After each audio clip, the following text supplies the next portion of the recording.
சிங்கப்பூரில் கொஞ்சம் வித்தியாசமாக இருக்க விஷயங்களை இன்றைக்கி பார்க்கலாம். இது வந்து ஃபுட் கோர்ட் சொல்லுவாங்க. இது எல்லா ஏரியாலையுமே இருக்கும்.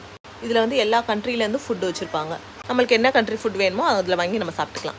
அடுத்தது இந்த ₹1 காயின் ஃபோன் நம்ம ஊர்லலாம் இருந்துச்சுல, அதே ஃபோன் தான். ஆனால் இங்கே இன்னும் ஒர்க்கிங் கண்டிஷனில் இருக்குது. நாங்கள் ஸ்கூலில் ஹாஸ்டலில் இருக்கும்போதெல்லாம் இதுலேருந்து தான் வீட்டுக்கு பேச அலோவ் பண்ணுவாங்க. இந்த ஃபோனை பார்த்தோன்னே எனக்கு அந்த ஞாபகம் தான் வந்துச்சு. நெக்ஸ்ட் இந்த ரோட் கிராசிங். சப்போஸ் நம்ம ரோட் கிராஸ் பண்ணணும் அப்படின்னா இந்த பட்டன் ப்ரெஸ் பண்ணிவிட்டு இங்கே வெயிட் பண்ணணும். அந்த சிக்னல் போர்டில் வந்து ஒரு க்ரீன் கலர் மேன் வரும். வந்தோடனே நம்ம வந்து வாக் பண்ண ஆரம்பிச்சிடலாம்.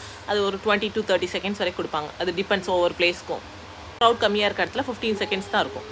நெக்ஸ்ட் இந்த பஸ்ஸில் ப்ரியாரிட்டி சீட்ஸ். இந்த 4 சீட் இருக்குல்ல, இதுதான் வந்து இங்கே ப்ரியாரிட்டி சீட்னு சொல்லுவாங்க. நம்ம நார்மலாக உட்காந்துக்கலாம். இப்போ வயசானவங்க, ப்ரெக்னெண்ட்டாக இருக்கவங்க, இல்லை ஒரு ஹேண்டிகேப் பீப்புளோ யாரோ வராங்கன்னா நம்ம எந்திரிச்சு அவங்களுக்கு வே கொடுத்துடணும். அது ஈஸியாக அக்சஸ் பண்ணுறதுக்காக ஃப்ரண்ட்லேயே வச்சுருப்பாங்க இந்த சீட். சிங்கப்பூர் பஸ்ஸில் கண்டக்டர் இருக்க மாட்டாங்க. அதுக்கு பதிலாக இந்த மிஷின் தான் வச்சுருப்பாங்க. நம்ம ஏறும்போதும் இறங்கும்போது இந்த மிஷினில் டேப் பண்ணிக்கணும். இப்போ நான் டேப் பண்ணுற மாதிரி. என் வீடியோஸ்லாம் பிடிச்சிருந்தா சப்ஸ்கிரைப் பண்ணிக்கோங்க. மறக்காமல் ஒரு லைக் பண்ணிடுங்க.